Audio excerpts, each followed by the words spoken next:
Welcome back to the channel, everybody. My name is Z James, and this is Z32 Workshop. And this beside me is my 1993 Nissan 300ZX convertible weekend fun car. That's not this video. This video is still working on my wife's 1992 Dodge Stealth RT that I am fixing. Previous owner, I'm not gonna say F-ups. The motor had been swapped, had been repaired. A shop did it for the guy. It ran. They just didn't put anything back in the right spot. Not like things weren't hooked. Well, one was. Let's just do a quick recap. This video here, or series, on this guy is I've had issues over here. I was just trying to fix the TPS sensor. Notice the fuel line, and then once it sort of snowballed on me. The fuel line turned into having to replace, fix it, modify it, do what I need to do. We'll turn it into fuel filter, whatever, it need to be done. While I was doing that, I was like, what the hell is up with some of this janky wiring? All this, and that's when I realized the fuel injector wiring loom was on top of everything. These weren't routed 100% correctly, and just sort of snowballed. None of this stuff was technically wrong. The vehicle would run, and it did. I drove it 30 miles of storage and 30 miles back out of storage this fall and this spring. So it ran. There was a ground line that was in the wrong spot. That's got to get tightened up still. And then once I did that, I was like, okay, let's do this. And then I caught the coolant tube connected to overflow, connected to the carbon canister, which is bad.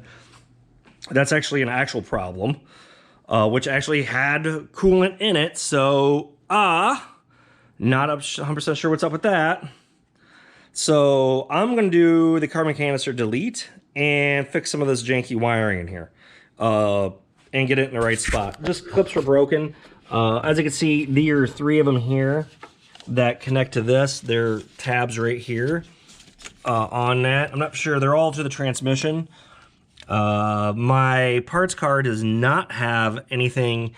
It has them just in a different spot because while parts car is a different year, it's a 93 compared to a 92, and they did generational differences, yearly differences.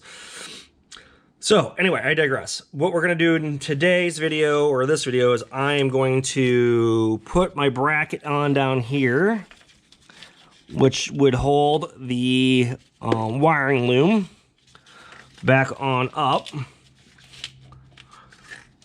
from the body down there. Get that in. That's a 1 bolt. That's a 14 millimeter. I am going to take out the carbon canister bracket down here, delete it, and then I am going to take off this bracket, take off this solenoid because I don't need it, unconnect it, hopefully nothing happens, and just delete the situation. I got to cap this off because it does pull vacuum. It's a part of the purge system. I read online that most of the guys I've seen hasn't been really shown it, so this is also going to be an evap carbon canister delete for right now. I am tucking this into a port down here. Let's say port, but spot here, so it has a spot to vent without smelling. I live in a non-evap state or emission state, so I can kind of get away with this stuff. But it's just, if not, this will get, I'll say, replaced or rerouted somewhere it's closer to the back of the tank. Gotta hope I'm not rambling too much. And then I've got to fix the wiring on the radiator shroud here and see what I can do there. I may remove this and swap it out for the one that's in my parts car because I think it's in better shape. Because it doesn't have this broken piece right here that is smashed up. So that's what we're gonna get. So we're gonna remove that bracket down there so we can figure out this wiring, get that put in down there, and then see if I can button this up and fire up it again before I tackle the idler pulleys on that. Oh, sorry guys, already 4 minutes into this, I haven't done anything. I'm sorry about I'm a rambling guy. So let's get on this. So 3, 2, 1, time. Woo, woo, woo.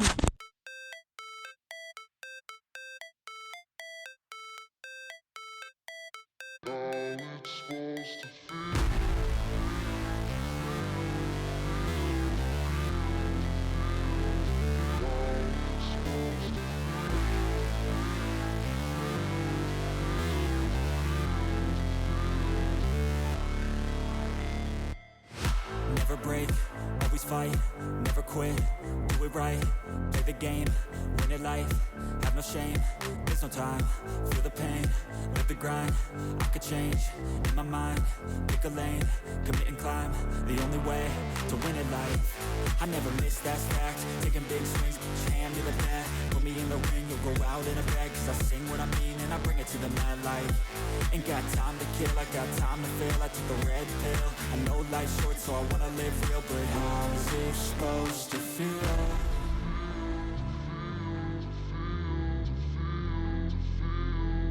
How's it supposed to feel?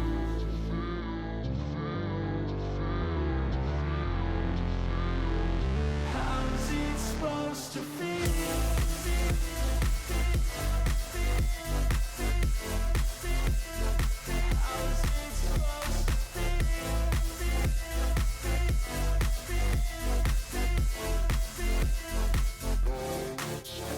They wanna say my name, but they holding back. They wanna say they hate, but they know it's cap. I ain't play no games, I just do that's fact. And I don't feel no shame, it's a mood you lack. I go crazy, nah, but I ain't lazy. Track after track, I work on this shit daily. Pass me the jack, right as fuel, got me hazy. About to unpack all these things I've been chasing. I've got visions in my head, like memories after death. To be a legend instead of something you can forget. I'm living up every breath, I'd rather lead than be led. I'll fill the seats as I spread with every word that I've said.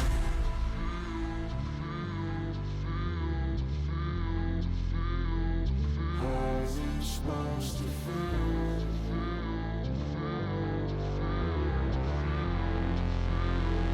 How's it supposed to feel?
Boom, off time warp, everybody. Hopefully this is working. So yeah, here's the dealio. I think this line has been shortened significantly for the simple fact that I can't get it to where it should be routed to. It's still better than where it was at. I went back, double checked all my connections. I'm leaving the solenoid in plugged in, so the ECU or whatever's gonna think something's happening, but it's not. I capped off the port, so it shouldn't be sucking in any air that's not unmetered or anything like that, so it's not like a vacuum leak. Double checked all my connections, you know, air dog control valve, throttle position sensor, crank angle sensor, all these guys down here, the ones I connected down here, and the fan over here. I added green zip ties to this thing so I could see what I have done. I also adjusted, made it right, the zip tie, factory zip tie for these hoses to here so they stay together, all together on that. What else did I do? So much. This, but that's already been done. Oh, I gotta tighten that back down yet. I'm gonna put the air box in, and then we're gonna give this a fire up and see how she runs. So here we go. We'll see that in a little bit.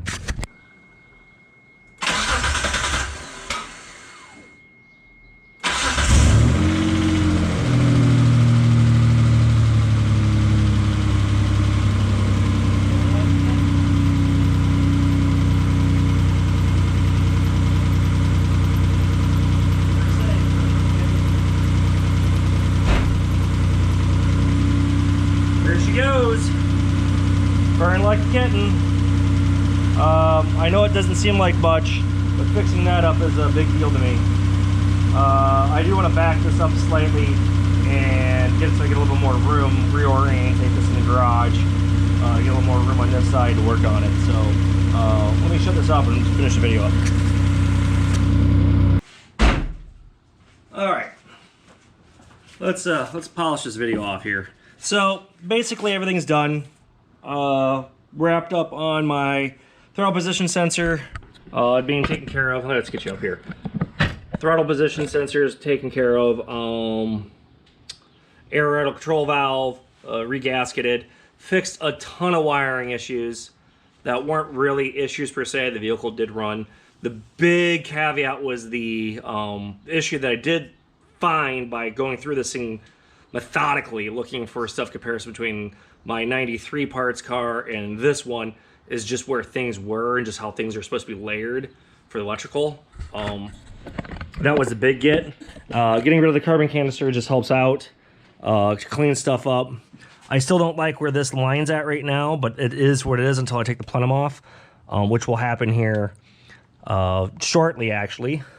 But this looks so much better, because that's where that wiring's supposed to go. I've got that loom in the right spot. It's a lot of stuff that you don't see that realistically will just make my life easier for diagnostics later on, because I'm like, why does this look like this? What's going on? Only thing that's distinct is I left this hard line in. That is so I can put the carbon canister back in if it needs to be, just like this solenoid here for the purge on it. I did connect a couple other connectors in spots where they're supposed to be long, like this guy. This is like a long video of me just fixing a fuel leak that just spiraled out of hand. You know, like I said, this all stemmed from me fixing a fuel line on for the exhaust. So, trying to fix the exhaust, spotted a fuel line. Fuel line spiraled into, hey, I got some wiring issues. Wiring issues turned into a plumbing issue on the evap system. You know, the rabbit hole. The trick is, while you're in there, you need to do it. Previous owners and other mechanics just dropped the ball on doing things properly. And then I can't blame them. It's a 30-year-old car. They may have not a specialist here. I live in Iowa, so I'm guessing there isn't too many 3SX guys that know what they're doing. I'm not a specialist. I'm just a dude who took his time, got a parts car because I wanted basically power steering pump is what I was shooting for, and I got the car cheap enough. I got that actually running. That's hopefully another video for you guys. And then just me stealing just random bracketry that I'm missing on this so I can know where things are supposed to go and how they're supposed to be so I don't have any rubbing issues.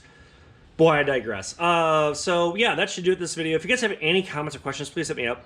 The evap system, as far as I can tell, I'm the only one who showed it on YouTube. It's not that difficult of a process. I will see if I do not do like a motorcycle carbon canister farther back by the tank or somewhere else, just so I don't get any gas fumes by chance. I've done it before on other vehicles, haven't had an issue, have not on this, so we'll see if I start getting a gas issue. If I get a gas issue, then I will put the carbon canister back in. That's the reason why I didn't take everything 100% out. I can put it back in to at least get some stuff on it. Yeah, that should do it, guys. So please like and subscribe, smash that like button, subscribe. I'll see you guys in the next video. Take care, bye.